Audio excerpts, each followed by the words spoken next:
3 araw pa lang, pero tapos na ang tahanan namin. Nakatayo ako sa kusina sa Parañaque, hawak ang plato ng chicken adobo, kanin, creamy potatoes, at buttered vegetables na ako mismo ang nagluto pagkatapos ng buong araw sa trabaho. Mainit pa ang plato sa mga palad ko. Pero ang kaliwang pisngi ko ay mas mainit. Sa sala, malakas pa rin ang telebisyon. Sa ibabaw ng mesa, may 2 malaking bot ng soft drinks na ipinabili sa akin ni Nico.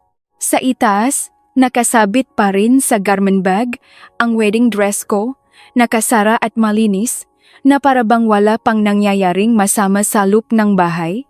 3 araw pa lang mula nang ikasal kami noong Biyernes ng hapon.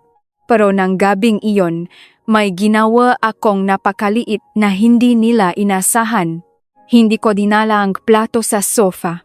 At dahil doon, nakita ko kung sino talaga ang lalaking pinakasalan ko. Ako si Micaela Sarmiento Alvarado. Mikay ang tawag sa akin ng mga taong nakakakilala, sa akin bago naging bahagi ng pangalan ko ang apelidong Alvarado. Ito ang kuwentong gabing tumigil akong magsilbi sa mataong ni, minsan ay hindi naisip na magpasalamat. Hindi nagsimula ang lahat sa isang kamay na biglang tumaas. Nagsimula ito sa isang upuang marahang hinila para sa akin. 26 na taong gulang ako nang makilala ko si Nico sa isang fundraising dinner ng isang business association sa Makati. Nagtatrabaho ako noon sa isang maliit na marketing firm at inimbitahan ang kumpanya namin para tumulong sa branding ng event. Nasa isang hotel ballroom kami, napapalibutan ng negosyanteng magaganda, ang sweet at mahusay ngumiti kahit hindi sila nakikinig. Doon ko unang napansin si Nico. Hindi dahil siya ang pinakamalakas magsalita. Sa katunayan, kabaliktaran siyang karamihan sa mga lalaking naroon. Tahimik siya. Maayos. Nakikinig. Nang maupo kami sa isang mesa, hinila niya ang upuan ko. Nang inalok akong waiter ng red wine, naalala niyang sinabi kong hindi ako umiinom nito dahil sumasakit ang ulo ko. White wine na lang para sa kaniya, sabi niya. O sparkling water kung mas gusto mo. Hindi pa kami makakilala ng matagal, pero naalala niya. Napansin din niyang 2 beses akong kumuha ng tinapay mula sa basket. Kaya nang maubos iyon, siya mismo ang humingi ng dagdag. Hindi malaking bagay ang mga iyon. Pero kapag sanay kang makipagdate sa mga lalaking halos hindi maalala ang trabaho mo kahit 3 beses mo nang ikinuwento, ang isang taong nakakapansin sa malilit na detalye ay parang bihirang regalo. Pagkatapos ng event, inayos niya ang sasakyan ko pawi. Kinaumagahan, nag-message siya para tanungin kung nakarating ako ng mayos. Hindi siya napanggap na cool, hindi siya nawala ng ilang araw para lang magmukhang busy. Diretso siya. At sa panahong iyon, inakala kong ang pagiging sigurado niya ay tanda ng kaligtasan. Sa ika-4 naming date, siya ang umorder para sa akin sa restaurant. Magugustuhan mo ito? Sabi niya habang isinasara ang menu ko. Ngumiti ako, pero sinabi kong baka gusto ko sanang pumili ng ibang pagkain. Hindi siya nagalit. Mas masahol pa ron? Parang tunay siyang nagtaka kung bakit ko iyon binanggit. Alam ko kung ano ang masarap dito. Sagot niya, trust me. Ginawa niyang parang regalo ang pagdedesisyon para sa akin. Sa isa pang pakakataon, may plano kami ni Bea, ang pinakamalapit kong kaibigan mula college. Matagal na naming inayos ang schedule para makapag-dinner sa Quezon City. Noong araw ding iyon, sinabi ni Nico na pupunta kami sa bahay ng magulang niya. Nasabi ko na kay mama na pupunta tayo. Sabi niya, may lakat kami ni Bea. Pwede naman kayong sa ibang araw. Family lunch ito. Hindi niya ako tinanong. Pero dahil mahinahon ang boses niya at walang direktang utos, pinalabas niyang ako ang magiging unreasonable kapag tumanggi ako. Kinansela ko ang dinanamin ni Bea. Sa mga sumunod na buwan, naging normal ang maliliit na pag-ayos ni Nico sa buhay ko. Mas mabilis daw ang rutang pinili niya, kahit gusto kong dumaan sa ibang lugar. Mas mabuti raw kung mas maaga akong umuwi, kahit may kailangan pa akong tapusin. Mas bagay raw sa family event nila ang damit na may manggas kaysa sa sleeveless na napili ko. Bawat correction ay may kasamang ungiti. Bawat desisyon niya ay tinatawag niyang tulong. At ako naman, dahil gusto kong maging mature at hindi palaway, tinanggap ko ang lahat bilang bahagi ng pagbuo ng relasyon. Hindi ko pa naunawaan noon na magkamukha ang pag-alaga at pagkontrol kapag tinitingnan mula sa malayo. Nakilala ko ang ina niyang, si Lourdes, ilang buwan matapos kaming magsimulang makdat. Mahina ang boses niya at palaging maayos ang buhok. Hindi siya iyong tipong naninigaw o nagsasabi ngang masasakit na salita ng diretsahan. Mas maingat siya kaysa roon. Noong una niya akong makitang tumulong sa pag-aayos ng mesa, ngumiti siya at hinawakan ang kamay ko. Ang ganda nga pagpapalaki sa iyo, sabi niya. Bihira na ang babaeng marunong kumilos sa bahay. Sa susunod naming pagkikita, pinuri niya ang posture ko. Parang hindi ka iyong tipo na pabaya sa sarili, sabi niya. Bagay kay Nico ang babaeng maayos. Sa tuwing pinupuri niya ako, may kasamang tahimik na paglalarawan ng papel na inaasahan niyang gagampanan ko. Maayos na babae, mapag-asikaso, hindi reklamador, marunong makisama. Parang hindi ako ipinapakilala sa pamilya. Parang sinusukat ako para sa posisyong matagal na nilang gustong punan. Mas huli kong nakilala ang nakababatang kapatid ni Nico na si Trina. 30 taong gulang siya nun. Maganda, mabilis magsalita, at sanay na nakatingin sa kaniya ang magataw. Nakatira siya sa guest room ni Nico nang halos 1 taon. Ayon kay Nico, duman lang do siya sa mahirap na panahon matapos malugi ang online beauty at lifestyle business niya. Reset lang, sabi ni Trina noong una kaming nakita. Kailangan lang minsan umatras para makabalik ng mas malakas. Sa branch na iyon, hindi pa niya alam ang buong pangalan ko nang tanungin niya kung makano ang sweldo ko. Marketing ka, di ba? Sabi niya. Okay ba ang bayad sa ganyan? Napatawa ako sa gulat. Sumunod niyang tanong kung magtatrabaho pa rin ba ako kapag kasal na kami ni Nico. Baka mahirapan ka, sabi niya. Medyo particular si kuya sa bahay. Gusto niya maayos lahat. Sa isang barbecue sa bahay ng mga magulang nila, pinanut niya akong tumulong kay Lourdes sa pagkain.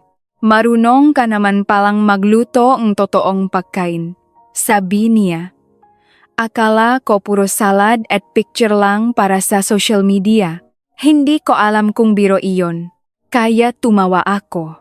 Madalas akong tumawa sa mga bagay na hindi nakakatawa dahil mas madali iyon kaysa tanungin kung bakit kailangan akong palitin. Sinabi ko sa sarili kong komplikado ang pamilya. Sinabi ko ring hindi naman si Trina ang pakakasalan ko.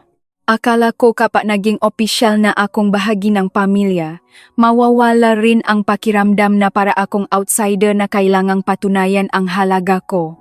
2 linggo bago ang kasal, nasa dining table kami ni Nico. Naghihiwalay kami ng invitations, receipts, at ilang bank forms na sinabi niyang kailangan para sa joint household account namin. Sinabi niyang practical lang iyon. Para isang lugar na lang ang bills natin, paliwanag niya. Mas madaling in-manage. Nag-sign ako sa mga bahaging itinuro niya. Pumasok si Trina habang nagsusulat ako ngang pangalan ko sa huling dokumento. Tumingin siya sa papel.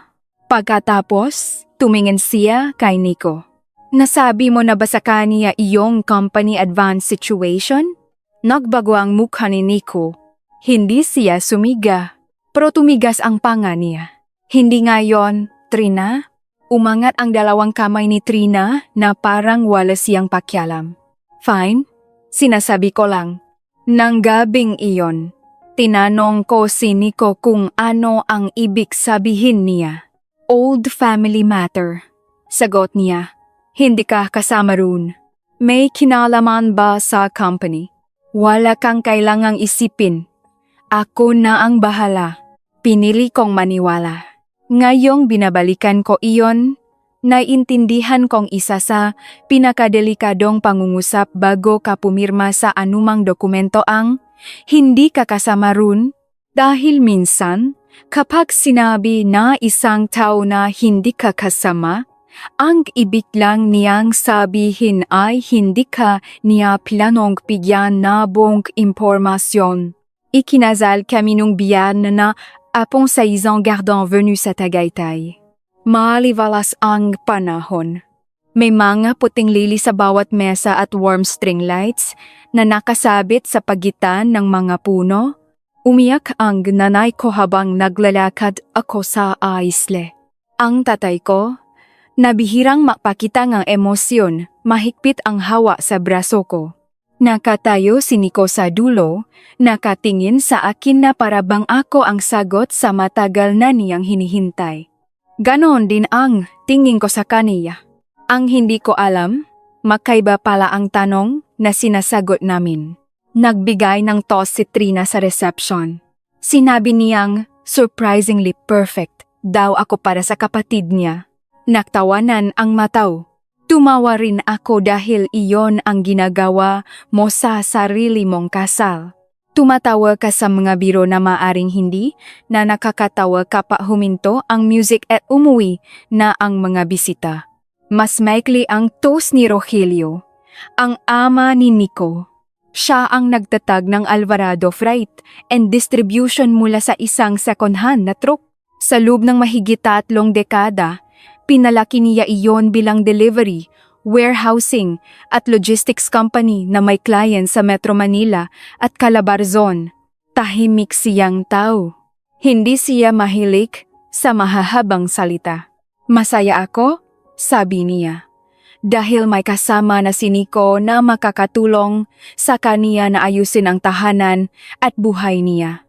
Pumalakpak ang lahat. Akala ko noon, tradisyonal lang siyang ama. Hindi ko alam na parang job description pala ang narinig ko. Wala kaming honeymoon agad. May malaking contract daw sa kumpanya na kailangang bantayan ni Nico. Naintindihan ko iyon dahil bagong trabaho rin ang sisimulan ko sa Makati.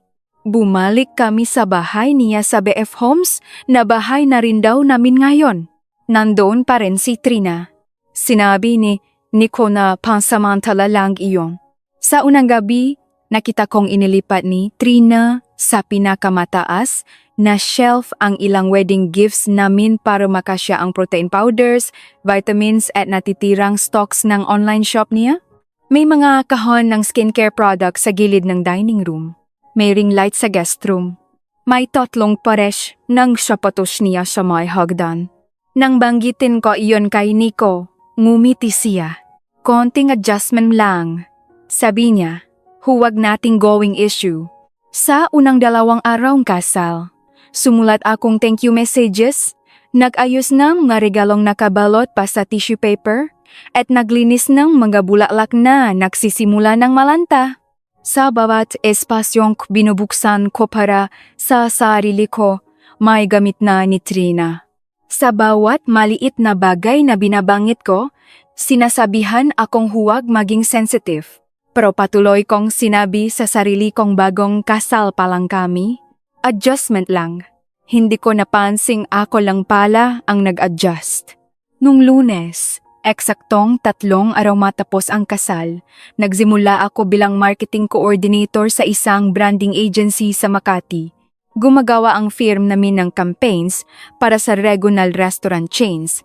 Nang ikabit ko sa blouse ko ang employee badge, parang bumalik sandali ang dating ako. Hindi bride, hindi Alvarado. Si Mikay lang na may sariling trabaho at sariling kakayahan. Bandang tanggali, nag-message si Nico. May grocery list. chicken, patatas, Baguio beans, ritse, 2 malaking soft drinks. Sa ilalim, may dagdag na moussard. Gusto ni Trina na creamy ang potatos. Huwag mong kalimutan. Tinawagan niya ako bago mag-alas 5. Anong oras ka aalis? May tinatapos lang akong presentation. Akala ko maaga ka uwi. Unang araw ko, kailangan kong ayusin. Huminga siya ng malalim.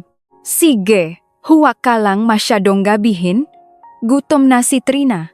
Pagkaraan ng 20 minuto, tumawag ulit siya. Nabili mo ba iyong soft drinks? Napatingin ako sa grocery bag sa tabi ng desk ko. Oh, regular? Hindi zero? Regular. Okay, siguraduhin mo lang. Hindi ko pa rin matawa na kontrol ang masandaling iyon. Tinawag ko iyong newlywed adjustment. Maraming bagay ang inilagay ko sa ilalim ng salitang iyon hanggang sa wala ng natirang espasyo. Mabigat ang traffic mula Makati papuntang Parañaque. Dumaan kami sa makapal na pilangan sasakyan at alas 6:15 na nang mabuksan ko ang pintuan ng bahay. Malakas ang telebisyon. Nakahiga si Trina sa sofa, may kumot hanggang dibdib.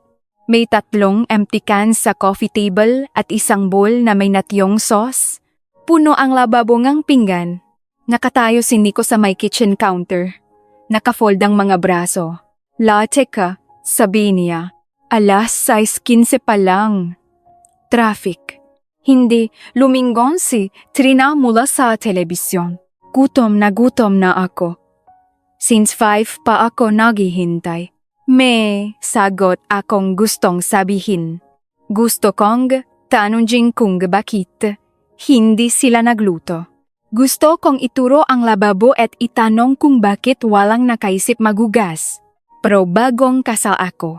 At may bahagi pa rin sa akin na naniwalang maiwasan ang gulo kung ako ang kikilos. Kaya nagluto ako. Hinubat ko ang blazer ko at isinabit sa sandalan ng upuan. Itinaas ko ang mangkas na blouse ko. Hinugasan ko ang kawaling ginamit nila noong umaga. Nilinis ko ang counter. Naksaing ako. Pinakuluan ko ang patatas at dinadagan ng butter at cream dahil iyon ang gusto ni Trina. Habang hinihiwa ko ang Baguio beans, naririnig ko ang canned laughter mula sa telebisyon. Paminsan-minsan, tatawa si Trina. Minsan, tatawag si Nico mula sa sala. Malapit na ba? Hindi siya pumasok para tumulong. Hindi niya binawasan ang ingay. Hindi niya sinabi sa kapatid niyang maglikpit. Halos 1 oras akong nakatayo. Nang matapos ang pagkain, naglagay ako ng 2 plato sa dining table. Nagtabi rin ako para sa sarili ko. Di na tawa ko. Agad umupo si Nico. Hindi siya nagpasalamat. Hindi man lang niya tinanong kung pagod ako sa unang araw ko sa bagong trabaho. Sumandok siyang kanin at nagsimulang kumain. Hindi humalaw si Trina. Ibinagay lang niya ang kamay niya mula sa sofa. Dalin mo na lang dito. Comfortable na ako. Tumingin ako sa dining table. Tumingin ako kay Trina. Pagkatapos, tumingin ako sa asawa kong 3 araw ko palang kasama bilang legal na kabiyak. Naghintay ako. Hindi ko alam kung ano ang eksaktong hinihintay ko. Isang simpleng, tumayo ka at kumuha ng pagkain mo. O kahit, Mikay, pagod siya, hayaan mo na. Kahit anong senyales na nakikita niya, akong tao, hindi staff. Pero hindi niya itinakda ang boundary. Binura niya yon. Dalhin mo na, sabi ni Nico habang patuloy na kumakain. Huwag mong palakihin, 1 plato lang iyon. Mainit pang makamay ko mula sa kalan.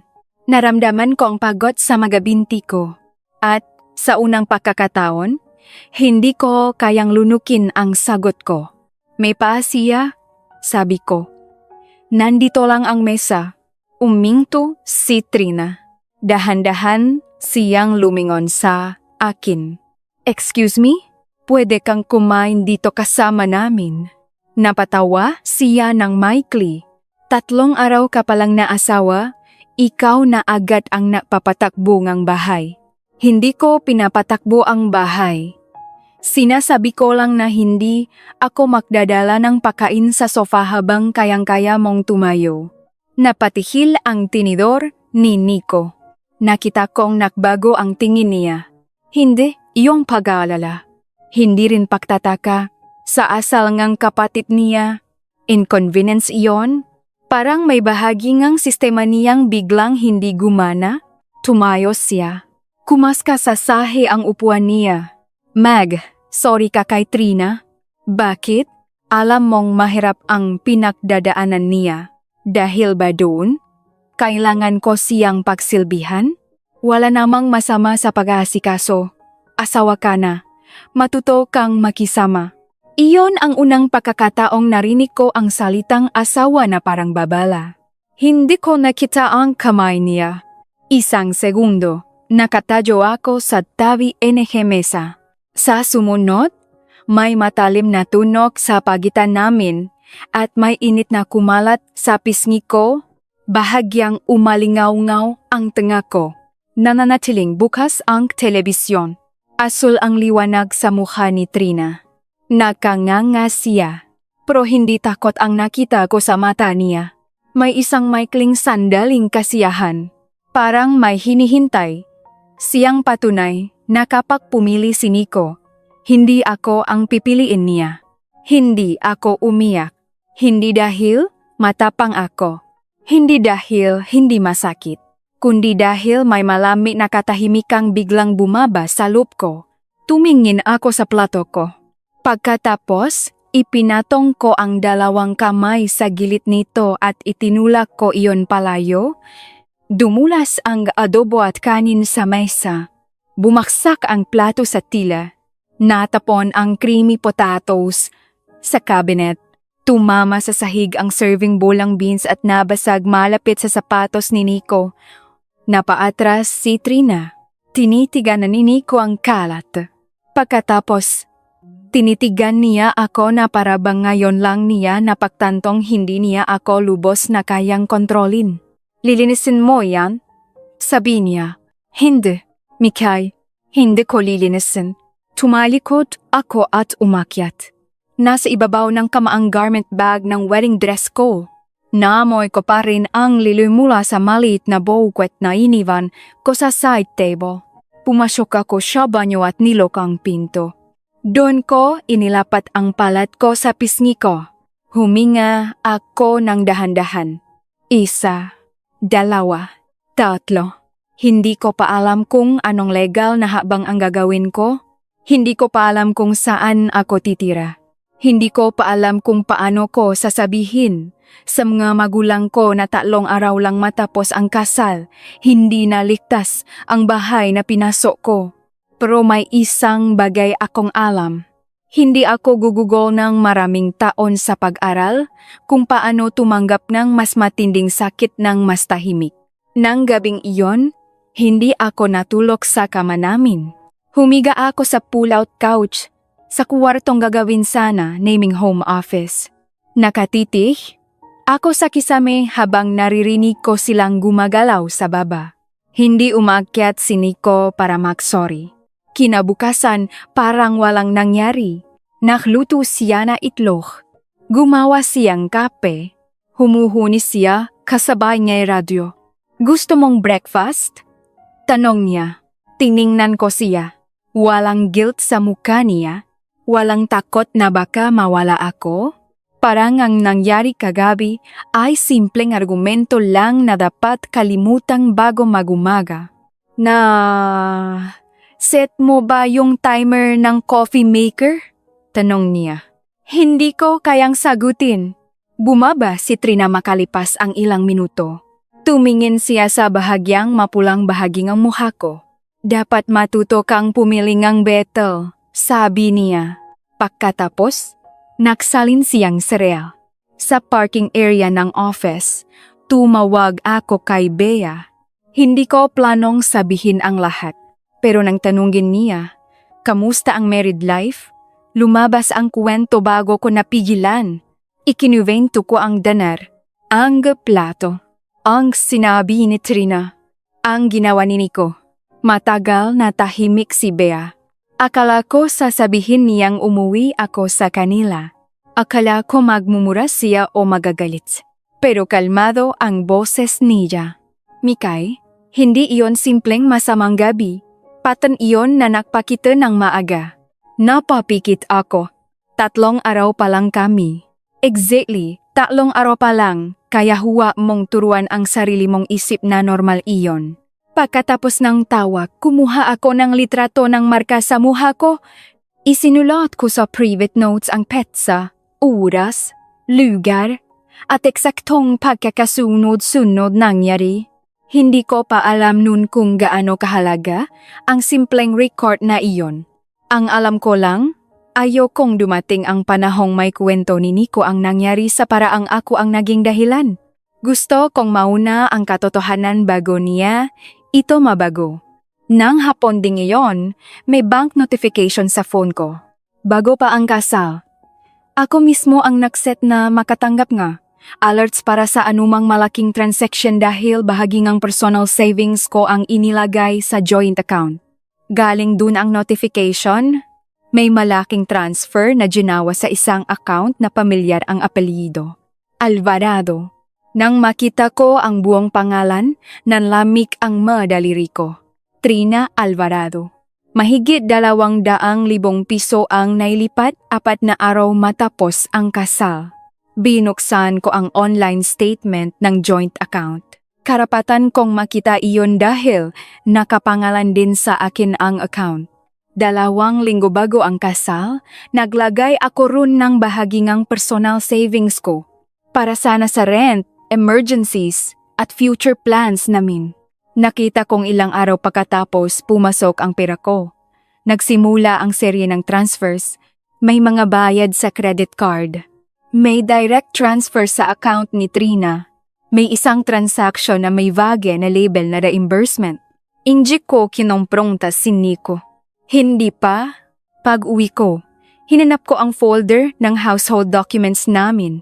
Nandun iyon kasama ng wedding receipts, insurance papers at bank forms. Isa-isa kong binasa ang magpinirmahan ko. Sa isang dokumento, may authority na nagbigay kay Nico ng kakayahang mag-initiate ng transactions mula sa joint account. Iyon ang form na sinabi niyang routine lang. Iyon ang dokumentong pinirmahan ko habang pinag-usapan namin ang electric bill at grocery budget. Hindi ako automatikong may pananagutan sa lahat nege utang, nege pamilya niya dahil lang kasal kami. Pero malinaw na ginamit ang perang inilagay ko sa account na iyon. At ginamit ang pirma ko para magmukhang normal ang access. Sa sumunod na makakabi, nagsimula akong makbasa. Hindi ako pumasok sa password-protected accounts. Hindi ako nag-hack ng email. Hindi ako nagnakaw ng records mula sa kumpanya. Tiningnan ko lang ang statement na nakapangalan din sa akin, bank notification sa sarili kong phone at mga dokumentong nakalagay sa shared cabinet ng bahay. May ilang lumang financial printouts, siniko na naiwan sa folder matapos niyang maghanda para sa isang management meeting. Tunak simulang lumita ang pattern. Cash, advance, supplier reimbursement, emergency, operational expense, director's receivable. Iba-iba ang pangalan, pero ang pera ay paulit-ulit na nauwi kay Trina. May bayad sa dating condo rent niya.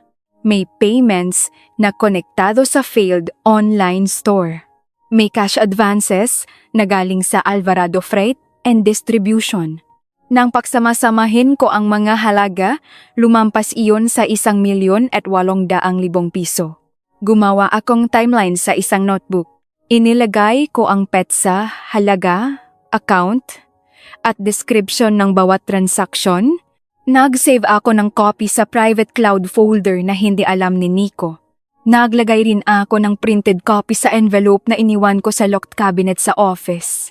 Habang tumatagal, mas luminaw ang masakit na katotohanan. Hindi lang gusto ni Nico nga asawang magluluto at makikisama. Gusto niya ng bagong legal at financial channel. Isang babaeng may trabaho, may savings, may maayos na pangalan. At higit sa lahat, may pirma. Hindi niya ako pinakasalan para lang maging kapartner. Inaasahan niyang sasalo ako sa problemang ilang taon na nilang tinatakpan. Isang coworker ang nagbigay sa akin ng panggalan ni Attorney Celeste de Guzman. Nakita kami sa maliit niyang office malapit sa Makati. Lunch break, Kowi yon. Nasa mesa ang mga kopya ng bank statements, litrato ng mukha ko, at notebook na ginawa kong timeline. Nahihiya pa akong magsalita. Baka nag-off-react lang ako, sabi ko. Isang beses lang naman niya akong sinaktan. Hindi nagbago ang ekspresyon ni Attorney Celeste. Hindi kailangang maulit para maging seryoso. Sinabi ko ring baka mali ang pagbasa ko sa financial records. Dahan-dahan niyang inayos ang papel. Makaiba ang hinala at dokumento. Sabi niya, may dokumento ka. Ang kailangan ngayon ay siguraduhing legal ang paraan ngang pakuha at tama ang interpretation. Ipinaliwanag niya na hindi kami magmamadali sa konfrontasyon. Una ang safety. Kailangan kong panatilihin ang medical o photographic documentation. Kailangan kong malaman ang options ko para sa protection order. Kailangan namin ng formal bank records, hindi screenshots lang. Pag-usapan din ng legal separation, separation of property, at written protection laban sa liabilities na hindi ko pinahintulutan ng may buong kaalaman. Wala kang papasuking locked account, sabi niya. Wala kang kukuning corporate file na hindi mo karapatang hawakan. Hayaan mong dumaan sa formal request ang iba. Tumango ako. Gaano kabilis matatapos ito? Hindi mabilis ang ganitong proseso, sagot niya. Pero ang pagiging malaya ay hindi laging isang araw lang. Minsan, sunot-sunot itong tamang hakbang. Pagkatapos, tumingin siya sa akin ng diretso. May mga taong hindi naghahanap nga asawa. Naghahanap silang taong sasalo sa problemang sila rin ang gumawa. Tahimik ako. Ang tanong, dagdag niya, ay kung papayag kang ikaw ang sumalo. Hindi ako pumaya. Pero hindi ko rin ipinakita agad kay Nico ang plano ko. Sa loob ngang ilang linggo, kumilos akong parang nag-adjust. Pumapasok ako sa trabaho. Nagluluto ako kapag kailangan. Umuwi ako ng oras. Hindi ako nakikipagtalo kay Trina. Akala ni Nico, bumalik na sa dati ang lahat. Isang gabi, habang nakaupo kami sa dining table, nagsalita siya tungkol sa nangyari. You know, sabi niya, hindi naman talaga ako ganun. Hindi ako sumagot. Napindot mo lang talaga iyong sensitive button ko. Ayokong dinidisrespect ang family ko. Hindi iyon apology. Reklamo iyon na nakabalot sa mahinang boses. Gusto niyang paniwalaan kong ang kamay niya ay bunga ng ginawa ko. Tumingin lang ako sa kaniya. Inakala niyang ang katahimikan ko ay forgiveness. Hindi niya alam na inventory iyon. Samantala, mas naging kampante si Trina. Minsan, habang umiinom siyang kape sa kusina, sinabi niyang si Nico raw talaga ang takbuhan niya. Si Kuya naman kasi, hindi ako pinababayaan, sabi niya. Alam niyang family comes first. Sa isa pang gabi, sinabi niyang hindi kailangang malaman ng kanilang ama ang bawat detalye sa kumpanya. Si Papa kasi, old school. Kapag numbers, sobrang strict. Pero hindi naman lahat kailangang palakihin. Hindi ko siya kinuwestiyon. Hinayaan ko siyang magsalita. Isinulat ko ang petsa at context ng bawat sinabi niya ayon sa payo ni Attorney Celeste. Alam kong hindi sapat ang mga salita para patunayan ang buong financial scheme. Pero nakakatulong ang mga iyon para ipakita kung anong kultura ang nakpalaki sa problemang ito. Ang tunay na turning point ay dumating isang Huwebes ng gabi. Nasa kitchen counter ang laptop ni Nico. Bukas iyon. Lumabas siya papunta sa teras para sagutin ang tawag. Hindi ko hinawakan ang files niya. Hini ako na-click na ipang-follow. Pero nakabukas sa screen ang email thread. Galing kay Edgardo Lim, ang matagal ng accountant ang kumpanya. May discussion tungkol sa pag-reclassify ng advances ni Trina. May mensaheng nagsasabing maring ida ng repayment sa marital account para hindi ito lumabas bilang direct personal withdrawal. Nasa ibaba ang reply ni Nico. Keep the description general. Do not connect it directly to Trina. Parang biglang nawala ang ingay sa paligid. Ang akala kong personal na pang-abuso sa loob ng bahay ay konektado pala sa mas organisadong pagtatago sa loob ng kumpanya. Kinuhan ko ng litrato ang visible screen. Ipinadala ko iyon kay Attorney Celeste. Agad siyang tumawag. Huwag ka nang gumawa ng iba, sabi niya. This is direction, not the whole case. Pero sapat ito para malaman natin kung anong formal records ang hihingin. Dun ko naintindihan kung bakit tahimik si Nico tungkol sa company advance bago kami ikasal. Hindi lang niya gustong tulungan ang kapatid niya. Gusto niyang baguhin ang pinanggalingan at hitsura ng parang ginagamit sa pagtulong. At ang kasal namin ang bagong tulay. Sa tulong ni Bea at ni Attorney Celeste, naghanda akong umalis. Hindi dramatic ang ginawa ko. Walang sigawan, walang pagtatapon ng gamit. Gumawa ako ng inventory ng lahat ng dadalhin ko. Personal clothes, work equipment, premarital property. Mga regalong malinaw na para sa akin. Nag-iwan ako nga written list para walang masabi si Nico na kumuha ako nga hindi akin. Nakahanap ako ng maliit na one-bedroom apartment na mas malapit sa Makati. Hindi iyon kasing laki ngang bahay sa Parañaque, pero nang makita ko ang simpleng kusina at isang maliit na dining table, nakahinga ako ng malalim. Doon ko unang naisip na mas mahalaga ang katahimikang ligtas kaysa sa bahay na maganda pero kailangan mong lumiit para manatili. Nag-file ang abogado ko ng mga kinakailangang hakbang para sa protection, legal separation of property, at financial relief. Hindi natapos agad ang marriage status namin. Hindi kanun kabilas ang proseso. Pero nakalabas ako sa bahay. Nakapaglagay ako ng legal boundaries. At higit sa lahat, hindi na ako nag-iisa sa pahawak ng ebidensya. Nang malaman ni Nico, tinawagan niya ako ng paulit-ulit. Dramatic ka, sabi niya. Isang family issue lang ito. Pumasok ang family issue ninyo sa joint account na may pera ko. Hindi mo naiintindihan ang buong situation. Dahil hindi mo ipinaliwanag. Trina is my sister.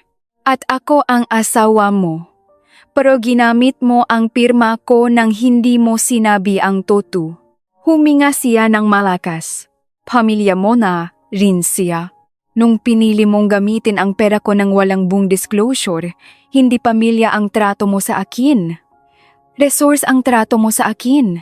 Nang araw na kinuha ko ang huling kahon ko, inalok niyang tulungan akong magbuhat.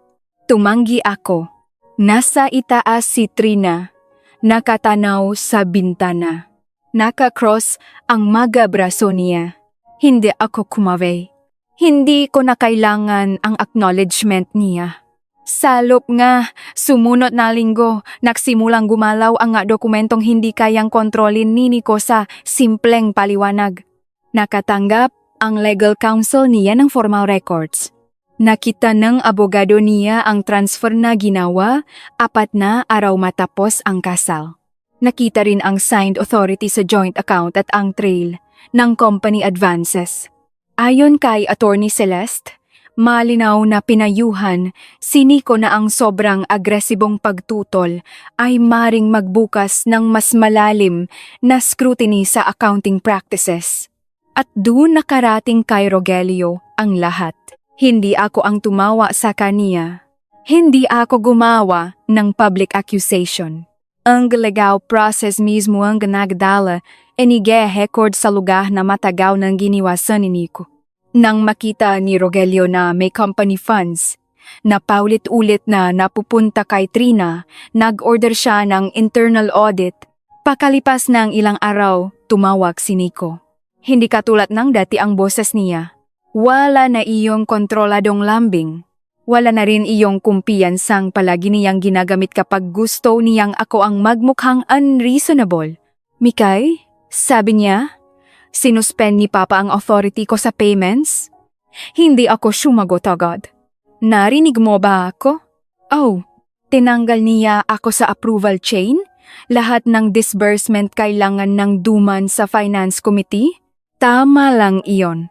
Tama lang? Tumaas ang boses niya. Alam mo ba kung ano ang ginawa mo? Pinagdudahan na ngayon ng board ang lahat ng transaction na inapprove ko. Hindi ako ang naglagay ng maling label sa transactions. Dahil sa mga papeles mo, iniisip ni Papa na ninakawan ko ang kumpanya. Hindi ko sinabi iyon, pero yung ang resulta. Ang resulta, sabi ko, ay binasa niya ang records. Tahimik siya sandali. Pagkatapos, bumulong siya. You destroyed my position. No, Nico. The records did that. Naramdaman kong humigpit ang pahinga niya sa kabilang linya. Trina is being forced into a repayment plan. Dapat lang niyang bayaran ang utang niya.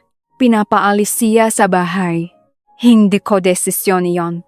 Alam mong wala siyang pupuntahan. May trabaho siyang pwedeng hanapin. May utang siyang pwedeng harapin.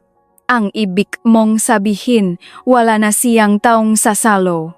Hindi siya agad nakasagot. Pagkatapos, sinabi niya ang pangungusap na matagal ko nang hinihintay. Family should protect each other. Protection is not the same as concealment. Hindi mo naiintindihan. Hindi. Ikaw ang hindi nakaintindi. Akala mo dahil tahimik ako, papayag akong gamitin ninyo ang pangalan ko. Pinutol niya ang tawa. Iyon ang unang pagkakataong narinig kong nawala sa kaniya ang kapangyarihang sanay niyang hawakan.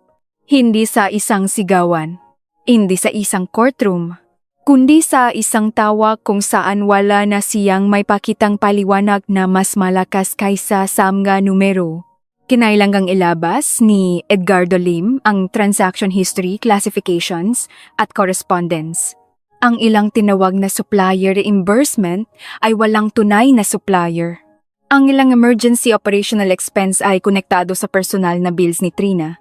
At ang marital account namin ay ginamit para magmukhang hiwalay sa kumpanya. Ang isang problemang doon mismo nagsimula. Hindi bumaksak ang kumpanya. Hindi nawala ang mga trabaho. Pero nawala kay Nico ang unilateral control sa payments. Sinuspinde ang status niya bilang automatic successor ng ama niya. Kinailangang lumipat ni Trina mula sa bahay at pumasok sa formal repayment arrangement. At sa unang pagkakataon, hindi na kayang tawagin ni Lourdes na misunderstanding lang ang lahat. Tumawag siya sa akin 1 linggo ng hapon. Mahina pa rin ang boses niya. Magalang pa rin. Parang ang gusto niyang sabihin ay simpleng family concern lang. Mikay, sabi niya, hindi ba pwedeng usapan natin ito ng mayos? Dumadaan na po sa mga abogado. Hindi iyon ang ibig kong sabihin.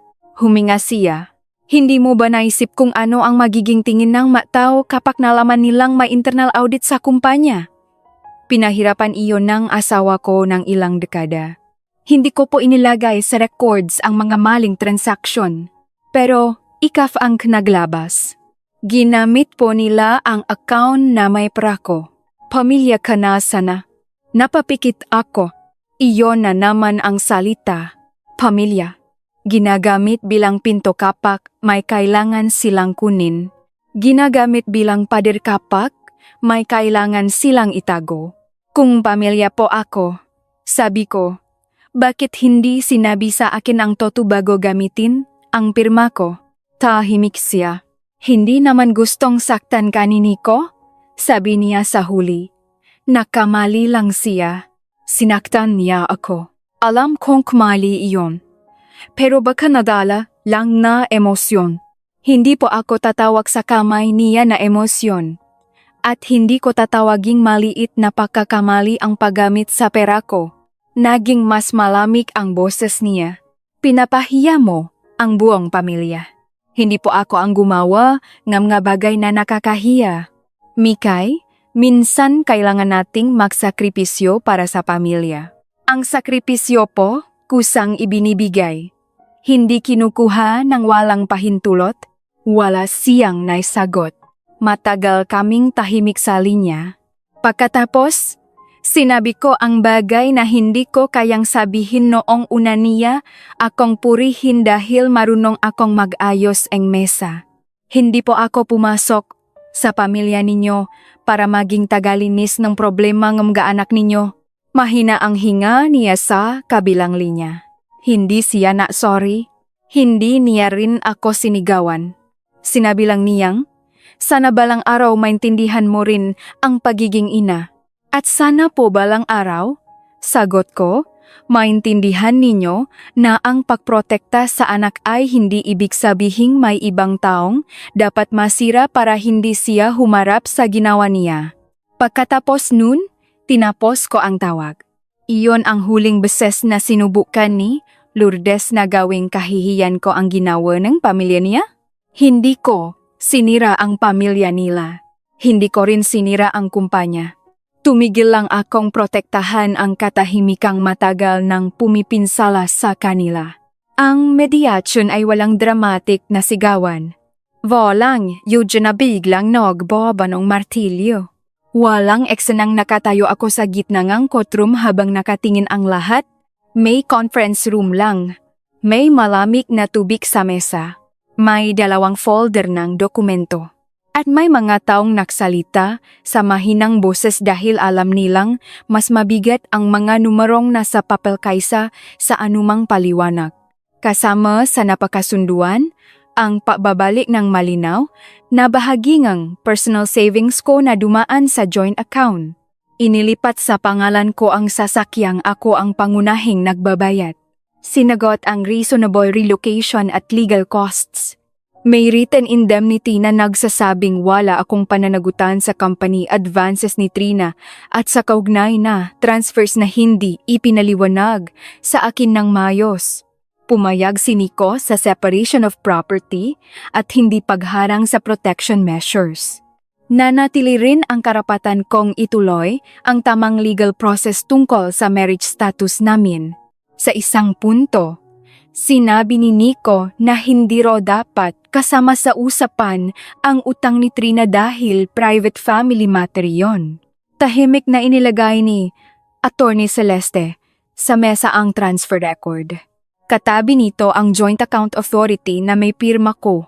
Kung hindi ito concern ni Micaela, sabi niya, bakit ginamit ang account na may pera niya at authority na nakatali sa panggalan niya? Walang sagot si Nico. Wala ring may sagot ang abogado niya. Makalipas ang ilang linggo, humiling si Rogelio na makipakita sa akin. Nakita kami siya isang tahimik na tsafi sa Makati. Mas matanda siyang tingnan kaysa noong kasal. Hindi siya nagpaligoy-ligoy. Akala ko, sabi niya, dahil anak ko sila, magsasabi silang totoo sa kumpanya. Hindi ako nausalida. Hindi ko binantayan ng maayos si Nico at hinayaan naming maging normal ang pagsalo kay Trina. Huminga siya ng mabigat. Hindi ko nakita kung ano ang ipinapasok sa iyo, pasensya na. Hindi ko kailangan ang apology niya para gumaling. Pero tinanggap ko iyon. Hindi dahil nakalimutan ko ang nangyari, kundi dahil may mga pintong mas mayos isara ng tahimik kaysa hampasin. Ilang buwan ang lumipas. Nakatira pa rin ako sa maliit kong apartment. Patuloy pa rin ang legal process tungkol sa marriage status namin, pero ligtas ako. Hiwalay ang finances ko. Wala na ang pangalan ko sa anumang liability na konektado sa utang ni Trina. At sa trabaho, na-promote ako. Hindi dahil nawa sa akin ang boss ko, kundi dahil sa gitna ng lahat, natapos ko ang campaigns ko, nayos ko ang budgets. Napanatsili ko ang kliyong. Akala niyang ilang tao, tahimik ako dahil nawawala ako. Hindi nila alam na ang pagaling ay madalas mukhang pakawala mula sa mga lugar na dati kang inuubos. Isang gabi, dumalaw ang nanay ko. Tiningnan niya ang maliit kong mesa at ang 2 tasaang kape sa kusina. Pinagsisisihan mo ba? Tanong niya. Na pinakasalan mo siya? Matagal akong nag-isip. Mas pinagsisisihan ko iyong bersyon ko na naniwalang ang pananahimik ay kapayapaan. Dahil hindi kapayapaan ang isang tahanang tahimik lang kapag ikaw ang hindi nagsasalita. Delay lang iyon. Isang problemang naghihintay ng araw na maniningil din. Nagluluto pa rin ako. Minsan, full meal. Adobo, gulay, kanin, at dessert. Minsan, itlog at pandesal lang. Pero sa tuwing upo ako sa mesa, wala nang kumakawe mula sa sofa. Walang tumatawag para itanong kung bakit late ako. Walang nagsasabing maliit na bagay lang ang dignidad ko. Isang plato lang ang inilalagay ko sa mesa. At hindi na iyon mukhang malungkot. Ang platong itinulak ko nung gabing iyon ay hindi ang sumira sa marriage namin. Ang sumira roon ay ang paniniwalang maaring, gawing obligasyon ang pagmamahal, gawing excess ang tiwala, at gawing tahimik na pahintulot ang takot. Ang pagtulak ko sa plato ang unang bagay na tumanggi akong buhatin para sa mga taong matagal nang nagdesisong mas mahalaga ang pasasalamat ko kaysa pahintulot ko. Ngayon, nahahanda akong isang lugar sa mesa. At sa unang pagkakataon, sapat na ang isang lugar.